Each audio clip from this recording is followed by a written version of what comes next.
කොහොමද ඔයාලට සුබ දවසක් කියලා ප්‍රාර්ථනා කරනවා. මම පුංචි වීඩියෝ කොටස් ටිකක් මුලින්ම එකතු කරගෙන තියෙනවා. ඒ මම රැට නිදා ගන්න කලින් මගේ පැන්ට්‍රි ඩ්‍රොප් එක, කුකර් එක, එතකොට සින්ක් එක තව පිරිසිදු කරගන්න භාජන තියෙනවා නම් ඒත් සේරම සෝදලා පුළුවන් හැම දවසකම කිචන් එක ක්ලීන් කරලා තමයි නිදාගන්නේ. මේකට අපිට විනාඩි 10ක් 15ක් ඇයි. ඒත් ඊට පහෝදා අපි නැගිටලා අනිවාර්යයෙන්ම මුලින්ම කුස්සියේනේ. ඒ ආවම හරිම ආසාවෙන් දවස් වැඩ ටික පටන් ගන්න පුළුවන්. දැන් මේ ඊළඟ දවස උදෙන්ම නැගිටලා වොෂ් එකක් දාලා මම දවසේ වැඩ ටික පටන් ගන්න හදන්නේ.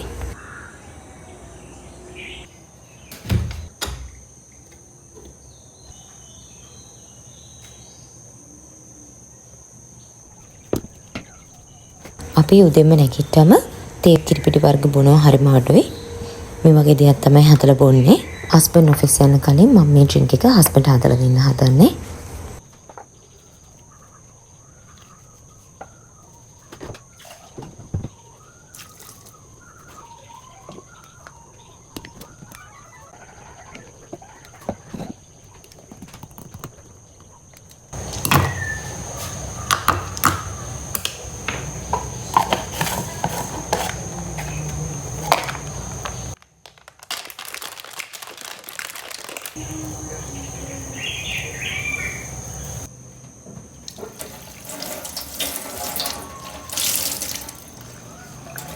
අද සතිය දවසක් නිසා මේ විදිහ හස්බන්ඩ් ඔෆිස් ගිහිල්ලා චූටි තෝනිම්මයි තමයි ඔන්න අද ගෙදර ඉන්නේ. මං හිතුවා උදෙන්ම අපි දෙන්නගේ කැම් ටික ලෑස්ති කරලා ඉවර කරගන්නවා කියලා. කලින් දවසේ ගෙනාව ඉස ටිකක් තිබ්බ ෆ්‍රිජ් එකේ ටික වෙලාවක් එකේ එළියෙන් තියලා දැන් ෆ්‍රීස් එක ගියාට පස්සේ මම ඒක සීසන් කරලා මුලින්ම තියාගන්නවා. ඊට පස්සේ මට ඕන එළවලු ටික මම කපා ගන්න හදන්නේ. මේ කැම් ටික වෙන අතරේ අපි ටිකක් කතා කරමු. අපි මැඩි කරලා හස්බන්ඩ් ළඟට එන්න කලින් අපිත් අම්මෙක් තාත්තෙක් ළඟ හුරුතලයට හැදුන දරුවනේ. ඊට පස්සේ හස්බන්ඩ් ළඟට එනවා අලුත් වගකීම් ගොඩක් ඔළුවේ තියාගෙන. ඊට පස්සේ තව ටික කාලයක් යනකොට අපිට දරුවෝ ලැබෙන්නේදී ඒ තිබ්බ වගේ වගකීම් වලින් 10 ගුණයක් විතර වැඩි වෙලා අපි ආයෙත් ජීවිතේ තවත් ඉස්සරහට යනවා. ඉතින් මේ අපිත් අම්මලා තාත්තලා ළඟ හුරුතලයට හැදිලා ඒ විදිහට ආපු ගෑල්ලමයි විදිහට ඊට පස්සේ මේ වගකීම් සේරම ඔලුවට වැටුණාට පස්සේ ලොකු ප්‍රෙෂර් එකකින් අපි ඉන්නේ. චූටි දරුවෙක් හම්බෙන්න ඉන්නවා කියන්නෙම අම්මට ලොකු ආතතියක්. ඒ කියන්නේ ඇඟේ තියෙන ඒ වෙන හෝමෝන වෙනස, එතකොට ඇඟේ විවිධ සංකූලතා ඇති වෙනවා. මගේ ජීවිතේ ගත්තොත් එහෙම මම ප්‍රෙග්නන්සි පීරියඩ් එකේ අන්තිම මාස දෙකමාර කියලා කියන්නේ මට නිින්දක් තිබ්බෙම නෑ. මට ගොඩක් අසනීප වුණා. කොහොමත් දවසකට පැයක් දෙකක්වත් මට සනීපෙට නිින්දක් නිදා ගන්න හම්බුනේ නැති තරම්. ප්‍රෙග්නන්ට් අම්මා කෙනෙක්ට මේ වගේ සිතුවිල්ලක්වත් එන්න හොඳ නෑ මම ඒක දන්නවා. ඒත් මට ඒ කාල සීමාවෙදි ජීවිතේ පවා එපා වුණා. ඒ තරම් මේ ලෙඩ හින්දා මම තෙහෙට්ටු වෙලා හිටියේ මානසිකවත් ශාරීරිකවත්. ඉතින් ඊට පස්සේ බබා ලැබුණාට පස්සේ අම්මෙක් තාත්තෙක් කියන්නේ ගොඩක් දුරට නිදි මරන්න වෙන කට්ටියනේ. කලාතුරකින් එහෙම නැති වෙනවා ඇත්තේ. විවිධාකාරයෙන් ප්‍රශ්න තියෙන ගැහැණු අය අම්මලා මේ සමාජයේ වුණ තරම් ඉන්නවා. ඉතින් දරුවා ලැබෙන්න ඉන්න කාලේ වගේම දරුවා ලැබුණාට පස්සෙත් මේ අම්මට ආදරෙන් සැලකන්න. මොකද දරුවට ඇති තරම් ආදරේ ස්වභාව ධර්මයේ විසින්ම හදලා තිනවා. ඒ දරුවගේ අම්මගේ දරුවට ලැබෙන්න ඕනේ. ඒත් ඒ අම්මට ලැබෙන්න උන ආදරයේ සෙනෙහස රැකවරණේ ඒ ආරක්ෂාකාරී වටපිටාව ඇති වෙන්නේ තමන්ගේ සැමියා සහ අනිකුත් ඒ වටේ ඉන්න කට්ටියගෙන්. ඉතින් මේ දේ නැති වුණොත් එහෙම ඒ අම්මට ડિප්‍රෙෂන් තත්යකට උනත් එන්න පුළුවන්. මේ වගේ ඕන තරම් වෙනවා. 15%ක් වගේ මේ ලෝකේ ඉන්න අම්මලට ඒ තත්ත්වය තියෙනවා කියලා මම අහලා තියෙනවා. ඉතින් පුළුවන් තරම් දරුවා ලැබෙන්න කලින් සලකුවා වගේම ඊට පස්සේ දරුවා ලැබුණාට පස්සෙත් හිතන්න එපා කොහොමවත් නිදි මරන්න ඕනේ අම්මෙක් වුණාම කිරි ටික දෙන්න ඕනේ තමයි නිදි මරාගෙන හරි කියන එක හිතන්න එපා. විවිධ ප්‍රශ්නවල ඉන්න අම්මලා ඉන්නවා. කිරි මදි ප්‍රශ්න තියෙන අය ඉන්නවා. කිරි දීමේ ගැටලු තියෙන අය ඉන්නවා. ඉතින් ඒකින්ද පුළුවන් තරම් ඒගොල්ලෝ උදව් ඔයගොල්ලන්ගෙන් නොගත්තත් ඒගොල්ලෝ තනියම වැඩ කරගන්නවා කියලා හිතෙනවා නම් කමක් නැහැ කියන සතුටු වෙන්න. හැමතිස්සෙම ඒගොල්ලන්ව ඇප්‍රීෂিয়েට් කරන්න පුරුදු වෙන්න. මගේ ජීවිතේ නම් මට වැදගත්ම උනේ ඇප්‍රීසියේෂන් එක. මේ කාල සීමාවෙදී මමත් මේ දේ හරියටම බලාපොරොත්තු වුණා. ඒ කියන්නේ නිතරම මාව අගය කරනවා නම් මගේ සැමියා මගේ වටේ පිටේ ඉන්නේ මාව අගය කරන එක ගැන මම සතුටු වුණා. මොකද මමත් මගේ බබාව හස්බන්ඩ් එක්ක එකතු වෙලා තනියම මුලින් ඉඳලා මැටි කරගන්න උත්සාහ කරපු නිසා මේ වගේ අම්මලා ඕනේ තරම් නැති. වචනකින්වත් හිතේ ඉද්දන්න එපා. උදව්වක් කරන්න බැරි වුණා. පුළුවන් නම් වචනකින් හරි හිත සන්තෝෂ කරන්න. ඒත් බැරි නම් ඒ අම්මට පාඩුවේ එයාගේ වැට්ටි කරගෙන යන්න දෙන්න. ඉතින් ඔන්න කතාවෙන් කතාව චුටි දෝනිගේ කෑම එකත් මම හදන්නේ.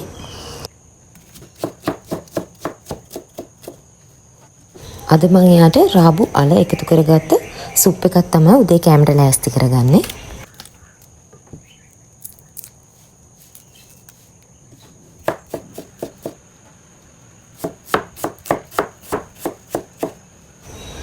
චුටි දෝනිත් මේ විදිහ නැකෙట్లా ඉන්නේ. මම එයාවත් ළඟින් තියාගෙන තමයි මේ වැඩ කරගන්නේ.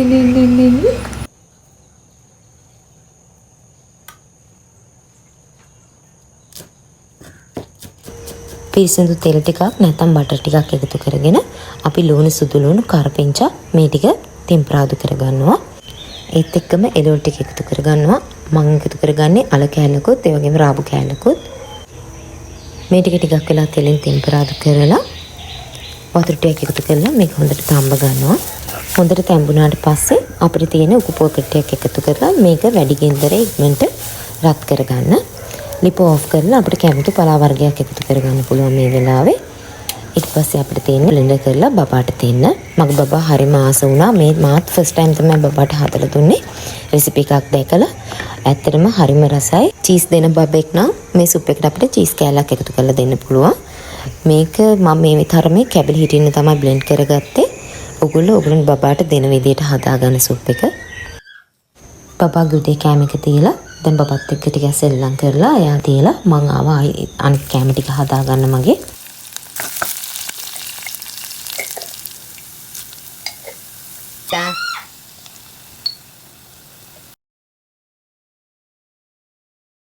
Ini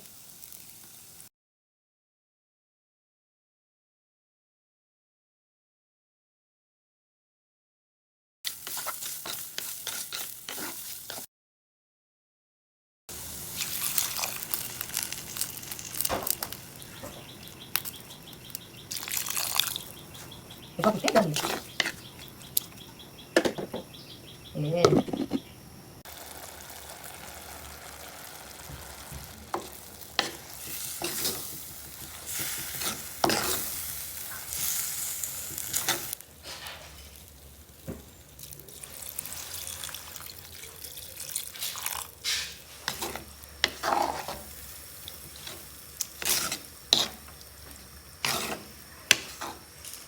දැන් කෑම ටික වේල ඉවර වෙන ළඟයි. ඒ ටික ඉවර කරලි වෙරලා මම දැන් හදන්නේ රෙදි ටිකක් තියෙනවා. ඒ ටික නමා ගන්න. හැම දවසක්ම පර්ෆෙක්ට් විදියටම වැඩ සියල්ලම ඉවර කරගන්න බෑ. ඒක ඇත්තටම ප්‍රැක්ටිකල් නෑනේ. දැන් මේ තේ වගේ දවසක් පේනවනේ මට රෙදි කොටක් එකතු වෙලා තියෙනවා. දැන් චූටි දෝනිවත් එකතු කරගෙන මේ ටික හැම ඉස්සරේ නමා ගන්න ඕනේ. බබා ක්ලැප්.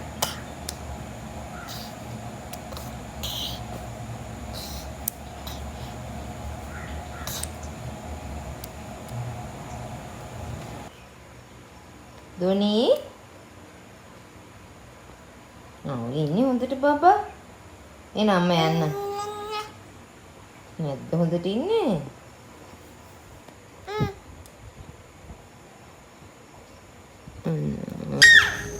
එයා උදේට කෑම කාලා වැඩි වෙලාවක් හිටියා. ෂේප් එකේ මන් තියාගත්ත වැට් ටික ඉවර වෙනකම් එක සැරේම වොෂ් එකක් දාලා ඉදි කරවනවා කියලා.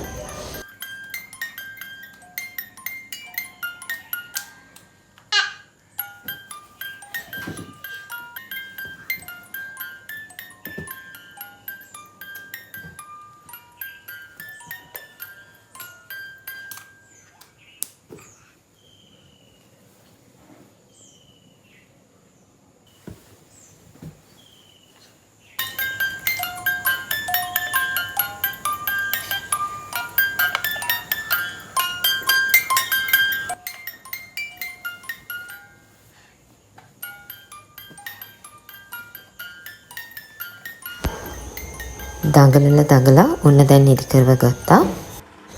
අද උදේම කැම ටික ඉවර කරගත්තේ. මට දෝන්නේ දාගත්තාම එන්දට නම් මම වැඩක් කරන්නේ නැහනේ. ඒනට අද වැඩ ටිකක් තියෙනවා. විශේෂයෙන්ම කරන්න ඕන ටික. ඉතින් ඒ ටික කරගන්න තමයි මම මේ වෙලාව වෙන් කරගන්නේ. මමත් වොෂ් එකක් දාලා නාගෙන රෙදි ටිකක් තිබ්බා. ඒ ටිකත් සෝදලා වේලෙන්න දාලා මම ඉස්සලාම කැම කාලා ඉන්නවා. කැම කාලා ඉවරලා මම අද ඔයගලන්ට යෝගට් රෙසිපි එක ගෙන්න තමයි මේ ලෑස්ති වෙන්නේ. සාමාන්‍යයෙන් වෙනවට වඩා වැඩි වෙලාවක් යනවා වීඩියෝ කරන ගමන් වෙනකොට. ඉතින් ඒක හින්දා මේ හැමදේම බැලන්ස් කරගන්න ඕන හින්දා මම මේ වෙලාවද ඒකට තෝරගත්තා.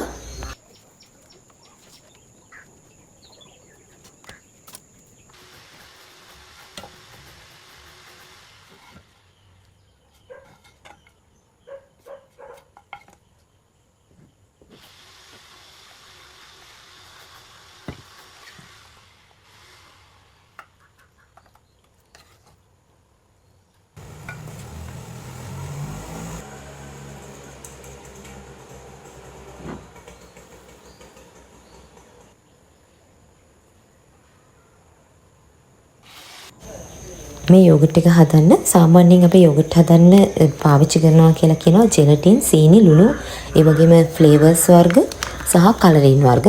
නමුත් අපි මේකෙදි පාවිච්චි කරන්නේ එලකිරි නැත්නම් ෆ්‍රෙෂ් මිල්ක් එකක්. ඒ වගේමයි යෝගට් එකක්. මොකද මේක මුහුන් වෙන්න තියන්න ඕන නිසා සීනි අවශ්‍ය නම් විතරක් එකතු කරගන්න. තව එකතු කරගන්න එපා. මම මේ වෙලාවේදී සීනි ග්‍රෑම් 25ක් වගේ පොඩි ප්‍රමාණයක් මිලිලිටර් 900ක් තමයි කිරි අරගෙන තියෙන්නේ මම. ඒකට එකතු කරගන්නවා. මුලින්ම අපිට මේ වගේ උස භාජනයක් ගන්න ඕනේ. මොකද කිරි එක උතුරන හින්දා එළියට යන්න පුළුවන්. උස භාජනයකට ෆ්‍රෙෂ් මිල්ක් හරි එලකිරි නම් තවත් හොඳයි. කිසිම දෙයක් වෙන එකතු කරන්න එපා. එලකිරි විතරක් එකතු කරගෙන මේ විදිහට කිරි ටික උතුරන්න දෙන්න 3-4 පාරක්. ඒ ඉතුරුවට පස්සේ ලිපේ චුට්ටක් ගින්දර අඩු කරලා අපි සීනි ටික එකතු කරගෙන හොඳට කලවම් කරගෙන තවත් 3-4 පාරක් මේක උතුරව ගන්න. ඒකේ තියෙන වතුර වාෂ්ප වෙන්න තමයි මේ කිරි එකේ රස තවත් වැඩි වෙන්නේ. ඊට පස්සේ මේක අපේ නිවෙන්න තියෙනවා. නිවෙන්න තියන්නේ අපේ ඇඟිල්ල දාලා ටිකක් වෙලා තියාගෙන ඉන්න පුළුවන් තරමේ රස්නේ තියෙනකම් මේක අපි නිවා ගන්න ඕනේ. ඒක නිවුණාට පස්සේ අපි හොඳට දිය කරගත්ත යෝගට් එක මේකට එකතු කරගන්නවා. කැටි ගැහෙන්නේ නැති විදිහට හොඳට කලවම් කරගන්න. ඊට පස්සේ මේ සේරම එකතු කරලා ඉවරයි අපි දැන්. එක සැරයක් අපි මේ ටික පෙරා ගන්න ඕනේ. යොදේ එකතු වෙලා වගේ තියෙනවා නම් ඒ ටිකත් හොඳට හැන්දෙන් පොඩි කරලා පෙරා ගන්න. ඊට පස්සේ අපිට පුළුවන් මේ වගේ තමන් කැමති කප්ස් වර්ගයක් අරගෙන තමන්ට ඕන ප්‍රමාණයට එක කප් එකකට දාගන්න. මොකද කිරි ආහාරයකින්ද මේක අපිට සැරින් සැරේ බබාට දෙන්න බෑ. සාමාන්‍ය මිලිලිටර් 80ක් නේ එක යෝගට් කප් එකට එන්නේ. ඒ වගේ මට පුළුවන් වුණා මේ වගේ කප්ස් වලට මිලිලිටර් 80ක් වගේ ප්‍රමාණයක් එකතු කරගෙන කප්ස් 6ක් හදාගන්න. දැන් මේ විදිහට හදාගෙන අපි භාජන වලට දාගත්තට පස්සේ කිරි ටික සෙලවෙන්න දෙන්නේ නැති වෙන්න පැත්තකින් තියාගන්න ඕනේ. පැය 12ක් යනකම් මේක අරින්න නැතුව.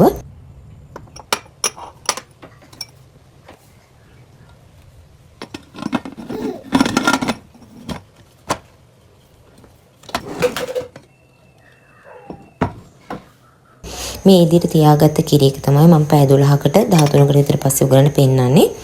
දැන් සෙට් වෙලා තියෙන්නේ. මේ විදිහට හදාගත්ත යෝගට් එක ෆ්‍රිජ් එකේ පැය කිහිපයක් තියලා බබාට දෙන්න පුළුවන්. මේක අපිට සතියක් වගේ කාලයක් තමයි තියාගන්න පුළුවන්. මොකද කල් තියාගන්න දේවල් අපි කිසි දෙයක් මේකට පාවිච්චි නොකරන හින්දා. දැන් කාට හරි හිතෙන්න පුළුවන් අවුරුද්දට අඩු බබාලට ෆ්‍රෙෂ් මිල්ක් අපිට පාවිච්චි කරන්න බෑ නේද කියලා. ඒ ඇයිට මට කියන්න තියෙන්නේ දැන් මේ කිරි එක අපි රත් කරලා ක්‍රියාවලියකට ලක් කරනවා යම්කිසි. එතකොට මේ ෆ්‍රෙෂ් මිල්ක් එක අපිට බබාට දෙන්න පුළුවන් තත්යකටපත් වෙනවා. ඉතින් ඒකින්ද ඒක ගැටලුවක් නැහැ. යෝගට් එක හදලා ඉවරයි. ඊට පස්සේ බබා නැගිටලා ඉන්නේ. මම බබාගේ මෝර්නින් ස්නැක් එක හදලා දුන්නා.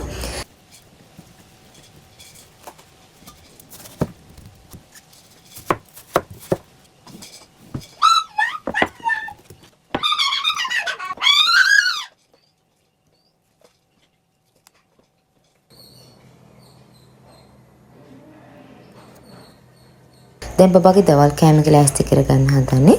දවල්ට සම්පූර්ණ සහල් නූඩ්ස් එකක් තමයි මම මේ බබාට හදාගන්නේ. පාන් පිටි නූඩ්ස් නම් ගන්න එපා. නූඩ්ස් එකට මාළු කෑල්ලක්, ලුණු, සුදු ලුණු, කරපිංච එකතු කරලා තෙම්පරාදු කරගන්නවා. ඒකට නූඩ්ස් ටික එකතු කරලා තව ටිකක් තෙම්පරාදු වෙන්න දීලා මිටි පොල් කිරිටියක් එකතු කරලා ඉවරලා නූඩ්ස් එක හදාගන්නවා. චීස් දෙන බබෙන් නම් චීස් කෑල්ලක් වුණත් පාවිච්චි කරන්න පුළුවන් මේ වෙලාවේදී. මම ටිකක් වැඩිපුර හදාගත්ත රෑ කෑමටත් එක්කම.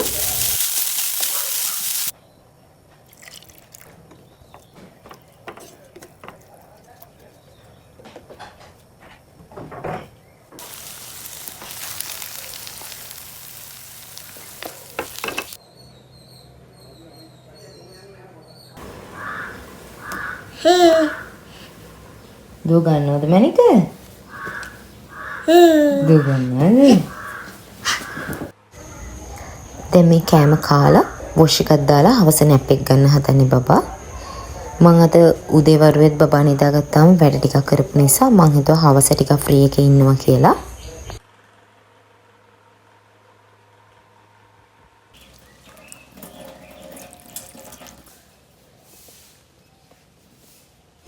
බබාගේ ඉවිනින් ස්නැක් එකට අද රත් කෙහෙල් තමයි මන් දෙන්නේ. අපුන් කියමුද? එසලි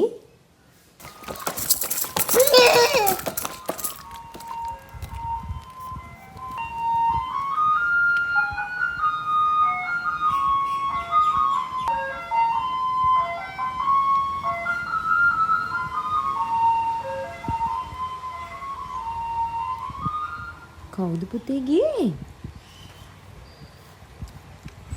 පුතා අඳුරනවද? පුතා දන්නේ නැහැ නේ. කවුද පුතේ ගියේ?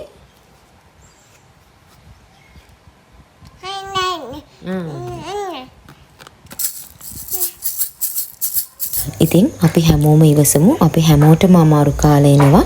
ඒත් ඉස්සරහට ලස්සන කාලේ එන්න තියෙනවා. ඉතින් ඒවට අපි ලස්සනට මුණ දෙන්න. අපි මේ කාලේ පුළුවන් තරම් ඉවසමු. මටත් එහෙම අමාරු කාල තිබ්බා. මගේ හස්බන්ඩ්, මගේ පවුලේ අය, ඒ වගේමයි සහෝදරයෝ උනත් සහෝදරයෝ වගේ ඉන්න පිරිසක් ඉන්නවා. මගේ යාළුවෝ මේ හැමදෙනාම මට ගොඩක් උදව් කරා මේ අමාරු කාලේ ලස්සන කරගන්න. ඉතින් ඒ හැමදෙනාටම බොහොම ස්තුතියි. ඒ වගේමයි මතක් කරන්න ඕනේ මාමෝ ෆ්ලිප්නාර channel එකත් එක්ක මේ වගේ කෙටි කාලයකට එකතු වෙලා මාව දිරිමත් කරන ඔයාලගේ ලස්සන අදහස් ලස්සන කමෙන්ට්ස් වලටත් මම හරිම ආදරේ. ඔයගලන්ටත් ගොඩක් ස්තුතිවන්ත වෙනවා මේ වෙලාවේ. මට ජීවිතේ වෙනසක් ඕන වුණ කාලෙක තමයි මම මේ දේ පටන් ගත්තේ. ඕගොල්ලෝ ජීවිතේ වෙනස්කම් කරලා බලන්න. ජීවිතේ දුකක් දැනෙන වෙලාවක ජීවිතේ සතුට වෙන දෙයක් කරලා බලන්න. එතකොට ජීවිතේ වෙනසක් ඔයගලන්ටත් දකින්න පුළුවන් වේවි. අද මම මේ සතුට අත්විඳිනවා ඒ ඕගොල්ලෝ නිසා. ඔයාලට ගොඩක් ස්තුතියි නැවත වරයක්. ඔයාලා හරි ආසයි කියනෝනේ චුටි තෝනික් කෝලම් බලන්න. ඔන්න මම වීඩියෝ කිහිපයක් මේකතු කරා ඔයගොල්ලන්ට. මමත් මේ කෝලම් එක්කම තමයි දවස ගෙවන්නේ. හරිම සතුටුයි දවස අවසාන වෙද්දි කොච්චර මහන්සි දැනුණත්.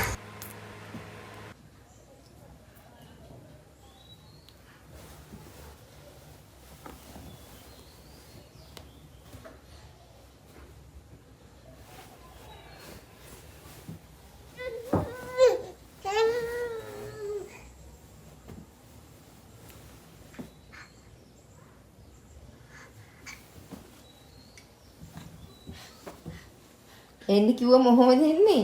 පෙරලි පෙරලි. තුඩ පෙරලි දෙන්නේ. එන්නකෝ එන පෙරලිලා.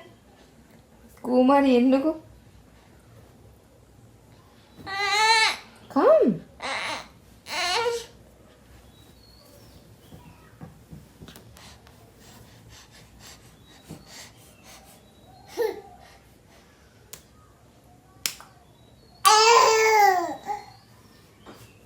පුතන් කියනත් එක්කනේ යන්නේ.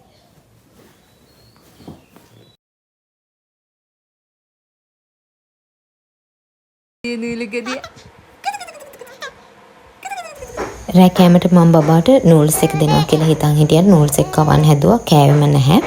ඊට පස්සේ චුටි දොන්ට මම ටක් ගාලා එයාගේ සිරියල් එක හදලා ගත්තා. පොල් කිරි ටිකක් කොහොමත් මම වැඩිපුර හදලා ෆ්‍රිජ් එකේ තියලා තියෙනවා. හදිස්සියක් වුණොත් දවසේ ඕනම වෙලාවක ගන්න පුළුවන් වෙන්න. මේ වෙලාවේ හස්බන්ඩ්ත් ගෙදර වැඩක ඉන්න නිසා මට වෙන ලොකු දෙයක් හදාගන්න බැරි වුණා. ඉතින් මම ටක් ගාලා බබාගේ සිරියල් එක හදලා දුන්නා. මේ වගේ තමයි අද මේ දවසත් ගත වුනේ. ඉතින් තවත් ලස්සන දවසකින් ඔයගලන් හම්බ වෙන එක සතුටින් පරිස්සමින් ඉන්න.